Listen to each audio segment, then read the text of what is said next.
The Rhodesian nationalist leader, Bishop Abel Muzorewa, has accepted Mr. Smith's offer to negotiate an internal settlement based on one man, one vote. But, he says, there are conditions. These include stopping the execution of all captured prisoners of war, allowing Giro to take part in negotiations, being arrested. In Australia, Mr. Kerry Packer's cricketers are still pleading about yesterday's High Court decision, which lifted the ban on them playing test matches. This is the voice of Kumar, representative of the Ashtar Galactic Command, speaking to you. For many years you have seen us as lights in the skies. We speak to you now, we service them as we have done to your brothers and sisters all over this, your planet Earth.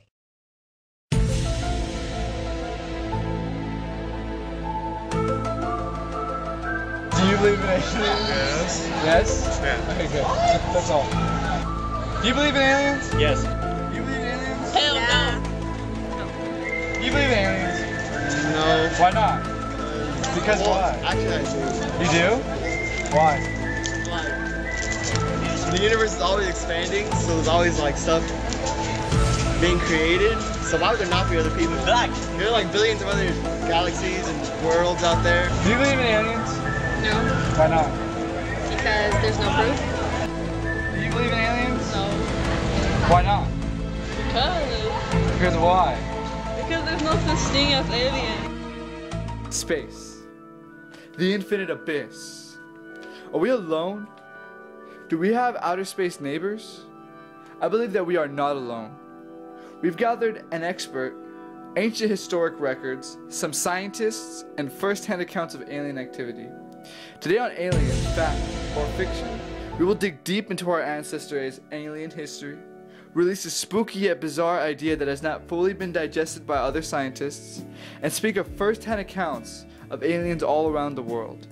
Are aliens real? We'll find out today on Aliens, Fact or Fiction.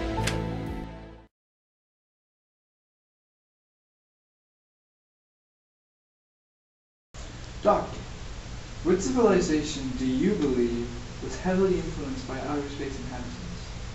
I don't believe in aliens. What?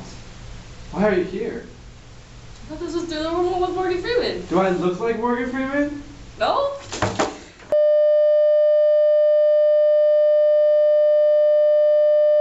Aliens have visited our ancestors. There has been too many coincidences throughout tribal society. We here at Aliens, Fact or Fiction, believe that the number one civilization influenced were the Egyptians. Our first example are the pyramids of Giza. You see, if you look at the southern and eastern shafts of the pyramids, they're all linked to Orion's belt.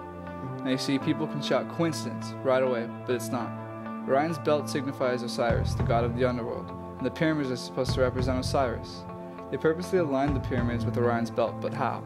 Egyptians weren't as evolved to have such astronomical equipment. One example wouldn't be good enough for our audience. Our next example is a little bit more absurd, but more or less coincidental. When you look at the Egyptian tombs in southern Egypt, we find something more significant. In these tombs, there is not enough oxygen to light a fire, and there has been no soot found on the floor of the tombs. So what do you say? Well, these tombs contain most of the hieroglyphics that made us understand Egyptian culture. How can they have wrote the hieroglyphics with no light from a fire? Well, what if? Now bear with me. Electricity was the way they saw in these tombs. In the southeast tomb of Hathor in Denidra, there are hieroglyphs of very flashlight-looking objects.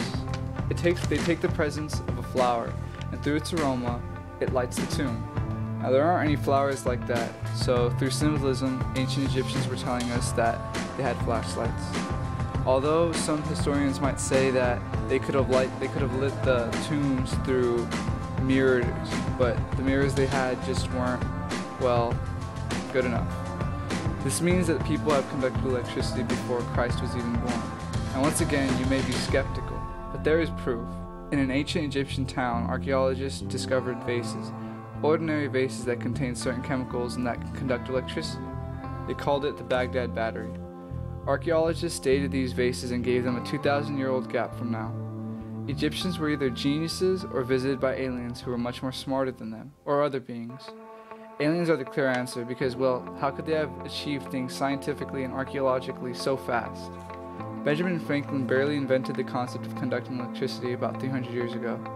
According to the facts, Egyptians achieved this before Christ was even alive.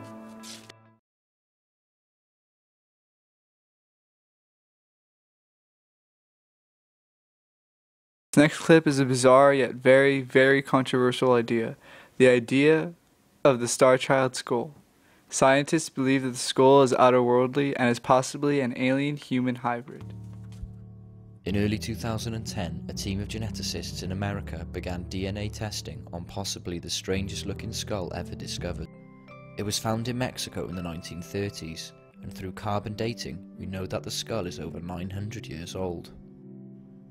It has over 24 major physiological differences to that of a human. These are the cuts in the skulls for DNA testing, and you see that the Star Child, when I've been saying it's half as thick, you see very clearly here. In some points it's even less than half, and this is, you know, in the skull. So I mean, there's just no exaggeration there. There's a complete difference in the bone throughout. Uniformly, it's different. This is the biochemistry of a typical human bone. Its calcium and phosphorus levels are high, and its oxygen and carbon levels are low. But with the Star Child, it's quite different. The phosphorus is down and the carbon and oxygen are up, indicating its biochemistry is more like tooth enamel than regular bone. This is a scanning electron microscope view of the bone, and this is the way bone is created. You have the cortical layer here, and in here are the cancellous holes where the bone marrow moves. And coming out of some of the cancellous holes, but also embedded in the matrix of the bone, are these fibers, these very durable, strange fibers that nobody's ever seen before. They're in no other species, and we don't really know what they are, but we just know that they're really durable because the Dremel blade that cut this through here did not cut cleanly these different fibers. That tells you they have a high resistance factor. A geneticist contacted me out of the blue, and he said, I think you really might have something. And he said, if you send me a sample, I will take a new technique, a new shotgunning technique, which recovers much smaller pieces than the old primer technique. So he took it. About 6 weeks later, he got back in touch with me and he says, you're really not going to believe what's happening here. I don't believe it. I've done it enough times now to where I'm convinced that I'm doing it right, and we're getting some very unusual results. Some of it comes out human, sure enough. You see right here, this sequence of 265 base pairs long, 265, no question about it, part of the Star Child is human. Except, next slide, some of the Star Child's DNA comes back with this incredible reading. No significant similarity found. 342 base pairs long. It's a coherent base pair sequence not found in the NIH database. I said, well, what's the answer? And he says, well, it could be, and here's where we go off the deep end, it could be that it's an alien, entirely an alien, born to a human mother. And I said, what? How would that happen? How would you get a pure alien born to a human mother? So he made up a slide for me and sent it to me. And he said, now understand, this is happening today. This is happening today. If a human female has mitochondrial disease, which means that her mitochondria are bad and are going to produce very flawed and dead children for the most part. If it's found out that she has that and she wants to have a child with her mate, her husband, what they can do is they can take her package, put it in a dish, you've heard about this, and mix it with her husband's sperm and create a zygote with her chromosome package and her husband's chromosome package. Then they take an egg, a good egg from a third party, a woman, take that woman's chromosomal package out, put the zygote in, put that egg in the first woman, and she will have a baby that will be her and her husband's genes, but it will have the mitochondria of the third woman.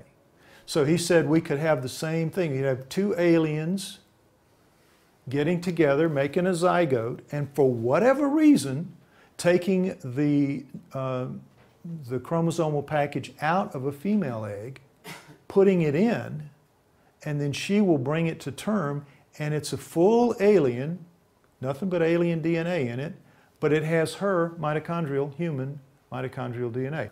Now, why? Why would they do that? We don't have any idea. We know this is a radical thing to say. We know that it's going to be met with a lot of resistance because it's going to prove that we don't just have a hybrid between a human and an alien 900 years ago. We have clear genetic engineering, clear evidence of genetic engineering 900 years ago. It's a much bigger pill for science to swallow, and it's also going to cause a much bigger revolution in thinking